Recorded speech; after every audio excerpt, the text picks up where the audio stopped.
Hi, and welcome. I'm going to be talking about the critical assignment paper that I wrote, Mark Copeland, and it was titled "Stigmas Are Holding America Back." So I want to talk a little bit about why I wrote it, why I chose this topic, and what these different points and purposes mean to me, and why they are important to me, and some of the different resources, books, and videos, and different resources that I've gathered and written from based off some of their studies and research that they've done. So, to start, I want to kind of talk a little bit about a stigma. This is one of the key words that I use throughout the entire paper. So, I want to make sure that I'm on the same page with everybody while they're reading the paper and they kind of know what I'm talking about. Stigmas, there's something that are similar to a stereotype, and it's not something that necessarily is true, but it's something that people think of or see kind of sometimes, reading a book by its cover. It's not necessarily always justified through research and data. Some examples would be like teenagers are always lazy, boys are better in science than girls. And a big one that I'm going to talk about is about what a math person is or is not. So my purpose was to look at those stigmas, and I wanted to look at the stigmas of American education and see, maybe other countries that maybe they have the same stigmas or they have different stigmas, or if they have worked with those stigmas in the past and changed them, and kind of maybe even seeing different places around the world that we can go off of to improve ourselves and kind of take their advice, right? Um, so these issues are significant because they can really change the way our education system works and also change a lot of different things in the future of our current learners. All the learners that we have right now and the learners that we will have in the future will hopefully all grow up to be people in the workforce, right? One of the main reasons that we teach and that we educate is to grow our population and make our workforce better for all the careers that people will have after their education. And so, if people are going to be going out there gaining a bunch of debt or living lives that they don't really enjoy the careers, or they have, different self confidence issues, it can be really damaging to different parts of our society.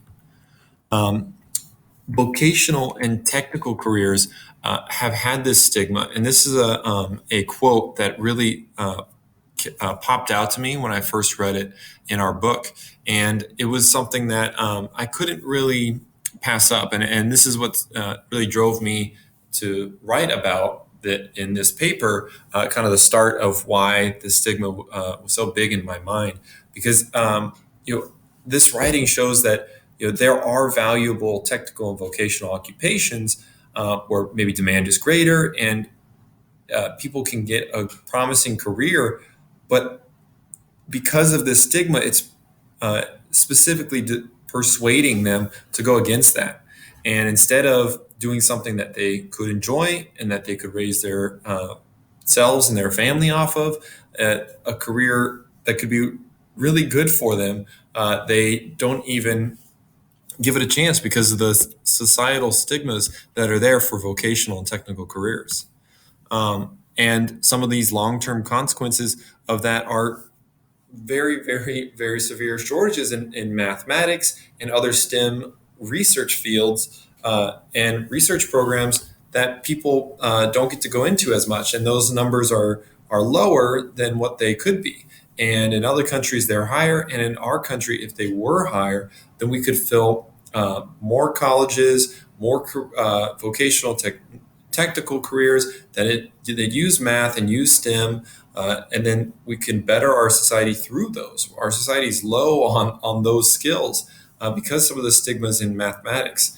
And as we go, if we keep bettering our society in those terms, in mathematics, in STEM fields, then all the careers that use those regularly will then be able to bloom because of it.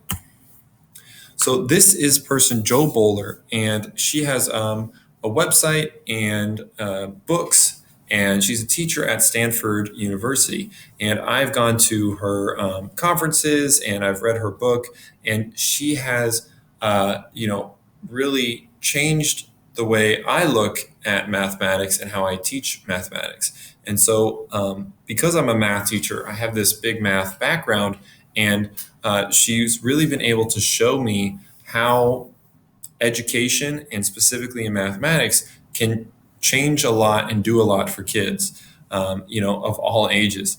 And she was one of the first people who defined kind of what a math person was, and what that phrase means, and that ultimately it's a myth. I have linked here her website, and then also this video that this screen grab is from. And she does a lot of great mindset videos for educators and for students so that they can grow in mathematics, which also then bleeds into all other types of self-confidence used in other types of education and non-education topics. She does these YouTube summer camps. So not only is she, doing the talk, but she's also walking the walk. And she is using her studies and her education and her research to fuel, this mathematics and this different way to teach mathematics in person with these kids. And hopefully, with the work she does, that stigma, that myth of a math person will ultimately vanish. These are the references, different studies and journals that I use. Our book specifically, the Joel Bowler book, and her video that I used and quoted in my paper. And I have a lot that I say in this paper, and I hope that the message comes across and that we can hopefully make this world a little bit better. Thank you.